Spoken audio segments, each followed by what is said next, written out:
এই মটন কষা খেতে খুবই সুস্বাদু হয়, আর কিভাবে খুব সহজে এটা আপনারা বানিয়ে নিতে পারবেন সেটা আজ আমি আপনাদের সাথে শেয়ার করব। তো প্রথমেই কড়া গরম হতেই দিয়ে দিন 6 টেবিল চামচ সাদা তেল। তেলটা গরম হতেই এই গোটা গরম মশলাগুলো দিয়ে দিন। 2-3 মিনিটের মধ্যে গরম মশলাটা তেলে ফ্লেভার ছেড়ে দেবে। ঠিক সেই সময় দিয়ে দিন স্লাইড করে কাটা পেঁয়াজ।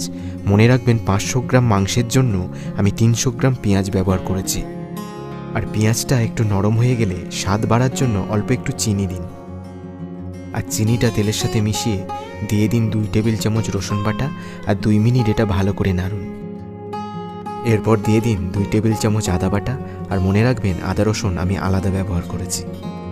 এবার 2 মিনিট নাড়ার পরে দিন পরিমাণ মতো কাঁচা লঙ্কা আর স্লাইড করে কাটা একটা বড় টমেটো।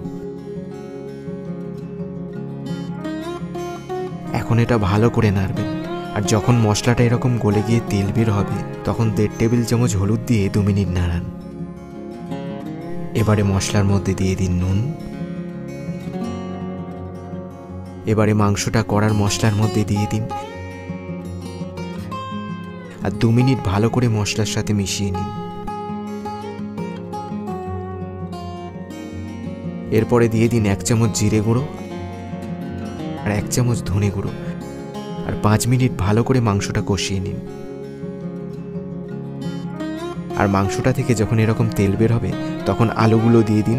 মনে রাখবেন আলুগুলো কিন্তু আমি কাঁচা ব্যবহার করেছি। এবারে মাংসের সাথে আলুগুলো প্রায় 10 মিনিট ভালো করে কষিয়ে নেবেন।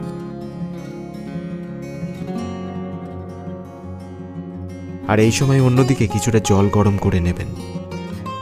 এবারে মাংসটা 40% সিদ্ধ হয়ে গেলে আগে থেকে থেঁতো করা কিছু গোটা গরম মশলা ওতে দিয়ে দিন।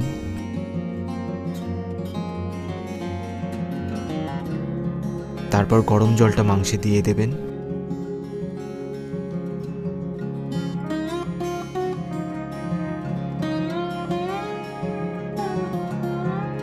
এবারে 1 চামচ কাশ্মীরি লঙ্কা দিয়ে দিন, আর 3 মিনিট ফোটান। এবারে প্রেসার কুকারের মধ্যে পুরোটা দিয়ে দিন, আর ঢাকনা বন্ধ করে 6টা থেকে 7টা সিটি মারুন। ব্যাস, এবারে রেডি আপনার মাটন কষা। আর এই রেসিপিটা যদি আপনাদের ভালো লাগে তাহলে লাইক করুন, চ্যানেলে নতুন এসে থাকলে চ্যানেলটাকে সাবস্ক্রাইব করুন। এখনকার মতো তাহলে বাই বাই।